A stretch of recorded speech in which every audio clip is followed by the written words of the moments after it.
Next up, along the same lines, still talking about 2026, but in this case, we want to kind of highlight games that we're really looking forward to this year.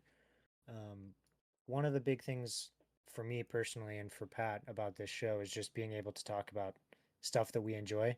There's Mm-hmm. too many podcasts out there that are just like, this is all the bad stuff happening. We so we want some, like we're talking about, the optimism of it, right? Mm-hmm. Mm-hmm. And I'll let you go first, Pat. What's one big Ooh. game coming up this year that you're really looking forward to? So we briefly touched on it, or not briefly. We talked about it a good amount, but Resident Evil Requiem is coming out in just a little less than a month, I think, at this point. And that's a series that I've over the last like couple of years really kind of fallen in love with. I played seven Mm-hmm. a few years ago and really enjoyed my time with that. And then on this channel, I've streamed playthroughs of two and three remake. I, and I just it's such it's corny, it's goofy, it's got really solid gameplay. I think this one looks to be really good. So it's going in a new direction for the game for the series, being a little bit more open world. So I'm excited for it. Resident Evil just it scratches an itch that not a lot of other game series can in a way that only Resident Evil can. So that's what I'm looking forward to a lot. Um, It what about also you? has some of my Mm, favorite clips of you, at least favorite solo clips of you on the channel, mm-hmm. of you playing through the Resident Evil games. Oh God, yeah. There's some good ones. uh, First up on the list for me, I'm going, I guess, indie game, but big name IP with Battlestar Galactica Scattered Hope, Mm, which is a kind of like simulation strategy game where you manage the fleet running from the Cylons. This is like the concept in general, like a Battlestar Galactica, is like perfect for a video game. yeah.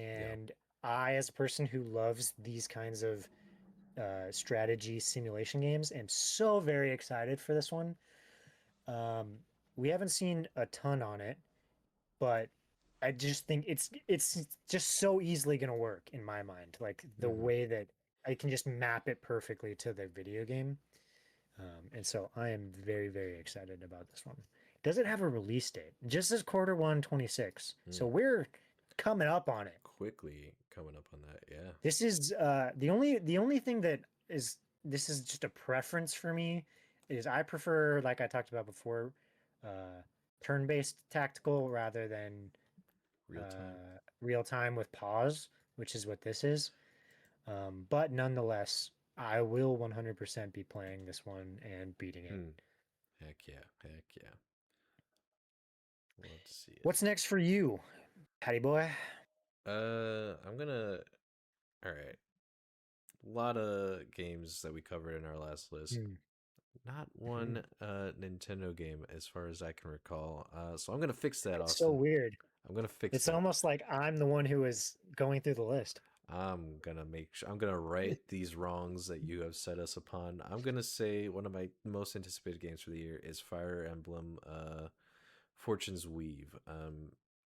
For the record, over 85, easy. Um, Mm. I'm kind of like, I love a good grid based tactics game. I just recently picked up a Fire Emblem Path, no, yeah, Path to Radiance on the Nintendo Switch, GameCube, whatever you want to call that. That's a game that's been super hard to get. It's worth like $200 physically. But now you can play if you have a Nintendo Switch Online subscription. So I'm playing through for the first time, and I'm just realizing just how much I love playing Fire Emblem. And this looks to be a follow up of sorts to Three Houses, which is a lot of people's favorite. And it's in a Coliseum, Austin. Are you not entertained? Are you not Mm. entertained, Austin? There's a lot to look forward to with this one, and it's going to be better than the last game, which I still had a lot of fun with. So I'm very excited for that one.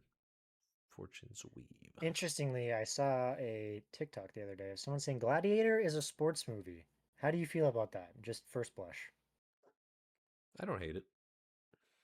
Okay. Fire Emblem is one of those series that I should absolutely be deep in, and I'm Mm, just not. it feels like someday I'll come around to it if ever there is a lull in video games, which there never is. It only continues to be harder and harder to find the time to play all the games. But Yeah. if it's one of those ones, it's kind of like, you talk about Final Fantasy a lot. When you're like into the double digits of games and I've never played one of them, that's so very daunting to want to get into. You know what I Yeah. mean? I totally get that. And just like Final Fantasy, for the most part, Final games are standalone. That you have a few that are sequels or follow ups, if you want to call them that. But I mean, you could probably Mm, jump into any one of them, and you'll be just fine. sure. Um, yeah. Anyway. Next on my list is Crimson Desert. And this is, man, this game is like somehow could be everything and nothing all at the same time. It's like so intriguing, this game, because the whole story of it's wild. It's this Chinese studio. I believe it's Chinese. uh, and they were originally making an MMORPG, and they were doing all of this testing on it, and they just kept finding that the story portions of it were like the best parts of it, and so they changed it into this open world RPG that's going to have a multiplayer mode, like element type deal that you can go into. But it's going to be a story based RPG. It's supposed to be like ginormous. It looks like, from a graphical perspective, incredible. It's notably on an engine that they developed themselves. Hmm. And so it's not going to fall into the Unreal Engine stigma. And this is kind of like the flagship of the Chinese developers are coming, and they're coming fast with games that look incredible. Go. South Korean. My memory today is bad. Anyway, the Asian developers are coming, and they're coming fast with a lot of these games that look incredible. I mean, I guess you could even say Black Myth Wukong is really like the first of this kind of wave Hmm. coming. But it falls on this weird needle point of like, if all of these things land right, this is going to be like the Expedition 33 of this year. Like, it's just going to blow everything out of the water and win all of the awards. And if the things don't fall right, it could be like a 60 out of 100 and just be like panned. But from what everyone's been saying, it yeah, it's one of those games that has the potential to be revolutionary. Yeah, no, this is one of them ones where it's like I'm not. It looks like it's the same people that made Black Desert Online, which I'm not super familiar with.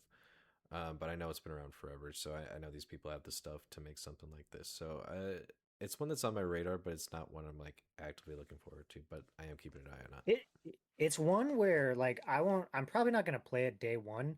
but what I'm going to look is what do the scores come out at? And I guess I'm not a big score guy. If you guys have ever watched any of our reviews, like I don't give ratings like that, but I'll watch the people that I trust in their reviews, and that will judge whether or not I'm getting into it the next day, or when it's on sale 6 months from now, or never, depending on kind of how that all falls out. Hmm. What's next on your list? I think I'm gonna say one that I'm very excited for that we also skipped over. I'm gonna talk about Sorrows. Hmm. This is the new Housemark game. It's a follow up, spiritual follow at the very least to Returnal. There's a game I fuck with heavy. Hmm. One of my favorites of the year that came out. Big fan of that kind of gameplay. It's got the bad boy of Hollywood. Oh my god, Rahul Kohli as the lead. Well, This game looks like it's gonna check all of the right boxes for me. I think it'll easily be over an 85. My house mark doesn't really miss, and it just looks fun as hell. I'm so looking forward to it. I'm a little bummed it got pushed back a little bit, but hey, I'm happy to wait. I'm really excited for it. It gives me a chance to actually finish Returnal. yeah, this notably is one of the games that everyone was connecting to the pillar that was out in the desert before Oh sure, the Game Awards, I and didn't what even think of that. when we later figured out was the new Divinity game. Hmm.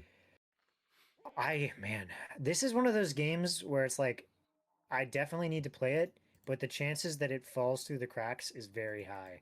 In the same way that Returnal, like that's an example of a game that I should love Oh and yeah, I need to you would play. love it. Um, but I just haven't played it. Hmm. And I guess that's kind of thing. I'm gonna slightly revise my statement about Souls games earlier, where I said like I don't like them. The problem for me with a game like this and games like that, and Returnal for that matter, is the level of investment that I have to play through this game is very high. Because you have to bang your head against a wall for a while typically. Mm. And so I have to really be captured by it. Yeah, And I don't know. We'll see if my ADHD brain gets caught by it because everyone's like, oh my God, it's amazing. I'll probably rip through it and be very excited. But there's also a good chance I don't yeah. play it. Nope, it's very good. Returnal is one of my favorite. I guess you could call it a roguelite. It was very good. So I'm looking forward to it.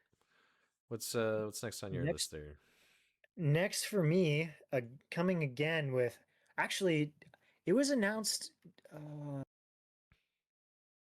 that the main man Troy is gonna voice in it, right? For Mm. Mouse PI for Hire, Yep. which looks just fucking incredible. From the very first trailer, which was like years ago now, I Years think, ago, or at yeah. least a year ago.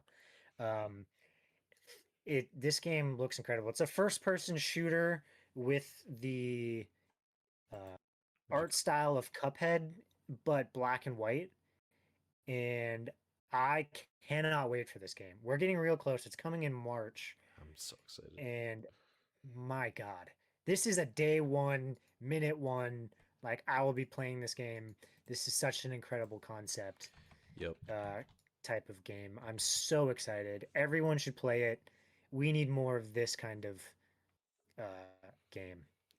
Yeah, I mean, this is what it's like. You said, a boomer shooter set in like a rubber hose like aesthetic of like Cuphead, Yeah, early Betty Boop, Felix the Cat sort of cartoons. Like that just scratches such a specific itch that Cuphead did. But even that's a little different because that's like, color cartoons. This is black and white, and this is like yeah. noir stuff. So it's like even better. Like gameplay wise, it looks fun. You get to shoot stuff. You also get to solve mysteries. I think there's a lot going for this game that has me excited for it. I'm right there with you. I can't wait for this. This is one that's been on my All right, list I'll for send it back years. to you. Hmm. We'll do one more each and then get out of here. One more Last on each. your list, Patrick. Oh my god. Making not having making make the hard decisions. All right. Well, let's see. I won't talk about that. I already did. We'll cross that one off. I think we'll cross that one off too. Um, fuck. I have like two. I'm stuck between three even.